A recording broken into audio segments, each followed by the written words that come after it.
Franchement, je ne comprends pas l'acharnement de certains à faire glisser la lutte politique en Algérie vers le terrain racial et identitaire.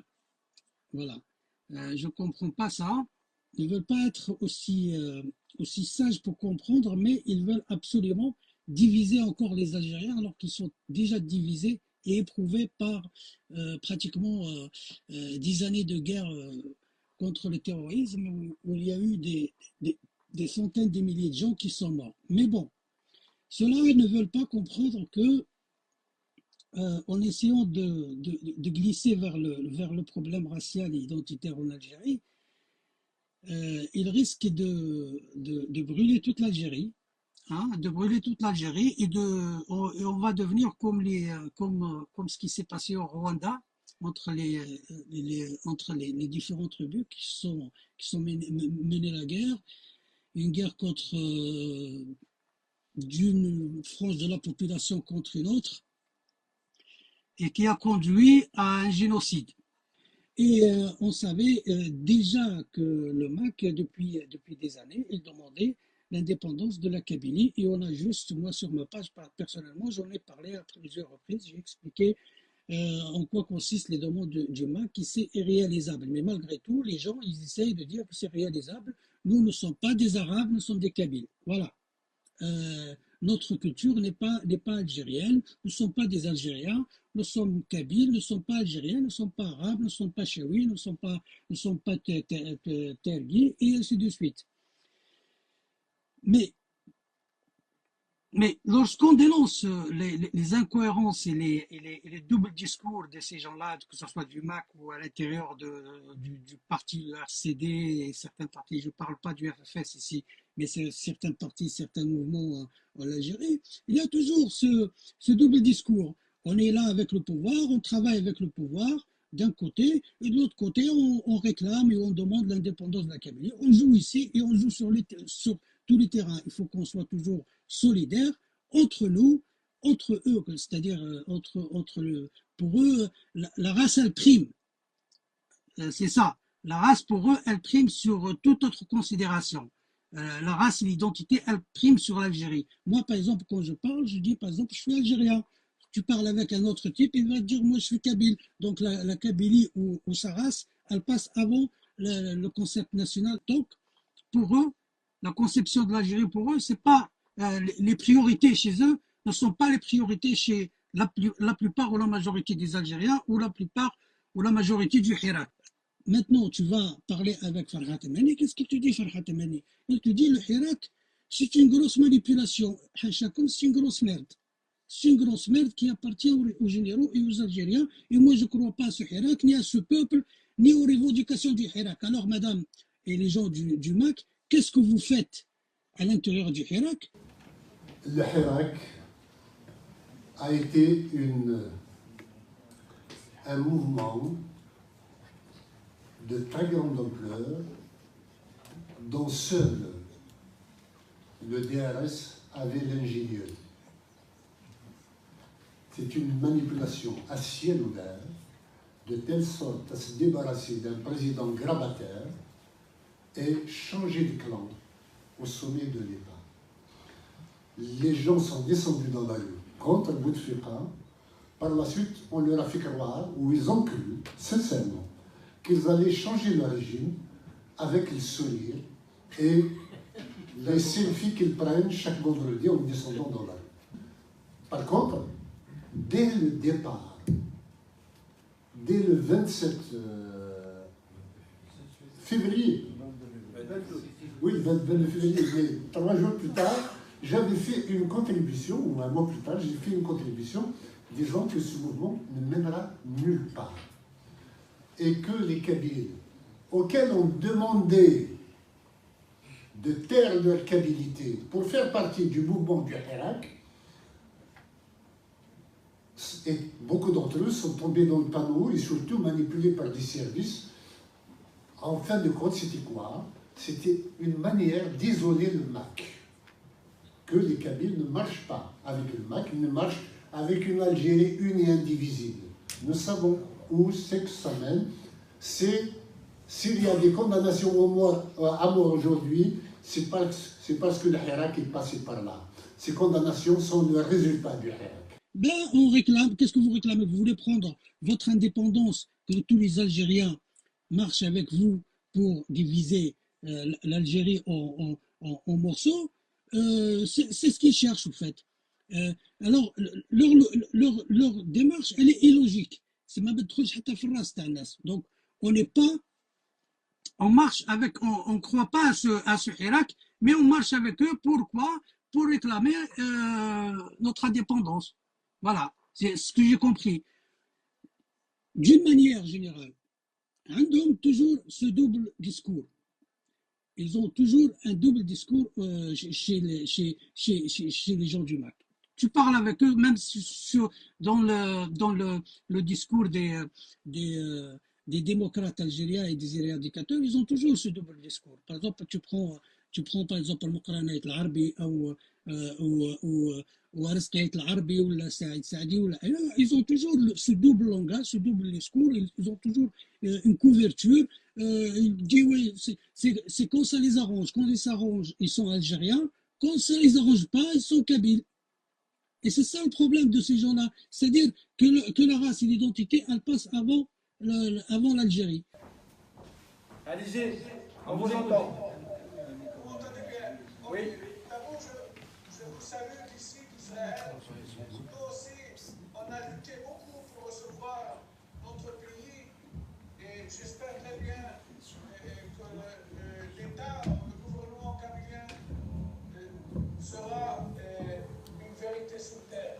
D'avoir vu ces photos et moi, étant qu'un homme politique, je vous assure que vous avez toute la sympathie des Israéliens. La grande partie des Israéliens sympathisent et vous avez le droit d'obtenir votre pays. Je vous salue d'ici, d'Israël. Je voudrais seulement mettre en garde ceci. Qu'ils le veuillent ou non, volontairement ou involontairement, consciemment ou inconsciemment, les Berbères, donc qu'ils le veuillent ou non, ils sont l'objet, ils sont entrés dans une combinaison mondiale, ils sont entrés dans un jeu de force internationale. Il se trouve que depuis au moins une vingtaine d'années, la question berbère échappe à la catégorisation du problème interne au Maroc. Il y a des forces étrangères, et je vais les citer, c'est le Mossad, en premier lieu le Mossad, avec des services secrets espagnols, français, mais en premier lieu le Mossad, qui a intérêt à semer le trouble, la discorde et la division. Et ça, on ne peut pas échapper à ça. Et je vais vous raconter une anecdote qui m'est arrivée il y a presque une douzaine d'années. À l'époque, je n'étais pas du tout connu. C'est-à-dire, il n'y avait pas Facebook, je ne faisais pas de conférences, et j'avais l'habitude de me glisser dans les réunions du Bnai Brit, par exemple. Le Bnai Brit, c'est la franc-maçonnerie juive mondiale. Et j'ai assisté à la réunion suivante. Je ne sais plus comment j'y suis allé, mais je suis arrivé. C'était la loge Ben Gurion à la mairie du 16e arrondissement. Et cette loge avait invité des Berbères d'Algérie, 5 ou 6, qui représentaient des associations de Berbères. Et moi, bon, assis quelque part comme ça, tranquille, j'observais.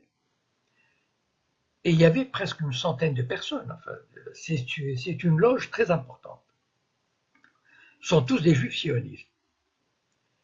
Et là, ils ont commencé à leur dire « Oui, c'est bien, vous menez un bon combat pour votre identité culturelle, votre culture. » Enfin, ils les caressaient dans le sens du poil. Et petit à petit, ils les ont amenés.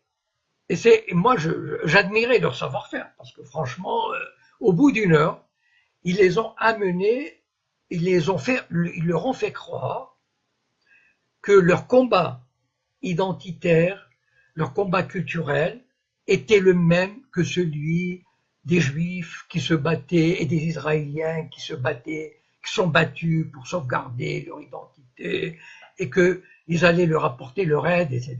Et c'est la première fois où j'ai pris conscience que les organisations judéo-sionistes s'intéressaient aux problèmes berbères, aux Berbères. Il est vrai, je voudrais dire ceci, juste ceci aux Berbères, juste qu'ils prennent conscience, voilà, de ce fait. Vous croyez vous battre contre un pouvoir central qui vous opprime. Très bien, j'admets, je reconnais, j'appuierai toujours cette lutte de minoritaires exploités et non reconnus. D'accord. Mais ayez juste à l'esprit ceci, qu'il y a des forces extérieures qui vous font miroiter des choses. Voilà. C'est-à-dire, il y a des agents du Mossad qui vont voir des Amazighs, qui vont leur dire « Mais vos grands-parents étaient juifs, vous pouvez avoir une bourse pour Israël. En fait, vous vous appelez pas, je sais pas quoi, mais vous appelez Jacob ou Lévi, enfin, je sais pas, voilà. » Et ça marche pour certains. Petit à petit, ils sèment le trouble. Et certains Amazighs, certains Berbères pensent trouver un appui, pensent trouver, comment dire, une voie de sortie d'une exploitation ou d'un colonialisme qui se trouverait à Rabat ou à Alger. Moi, je voudrais juste, comment dire, j'ai pas du tout à vous dire comment il faut faire, de quelle manière il faut se battre, quelles sont les revendications que vous pouvez demander, etc. C'est pas mon rôle. Voilà, mon rôle, c'est, moi qui ai un peu d'expérience, qui ai une petite vision comme ça, de vous éclairer sur les dessous des cartes. Voilà, sur les tenants et les aboutissants. Ne vous faites jamais d'illusions sur le Mossad et sur les sionistes. Ils détestent tout le monde. Ils détestent les Arabes, ils détestent les Berbères, ils détestent les musulmans, ils méprisent les Arabes, les Berbères et tous ces peuples du tiers-monde. Donc, ne vous faites pas d'illusions. Les sionistes vous mèneront par le bout du nez. Si la France perd la Kabylie, elle ne perdrait pas que la Kabylie. Elle ne perdrait pas que l'Algérie. Elle perdrait toute l'Afrique du Nord. Et je dirais même, la Kabylie est la seule sphère francophone d'Afrique du Nord, notamment en Afrique du Nord. Les Français est évacué au continent arabe. Donc, si la France veut garder un semblant ou un minimum de présence et de rayonnement culturel, il faut absolument qu'elle s'allie avec la Kabylie. La Kabylie est son seul canot de sauvetage.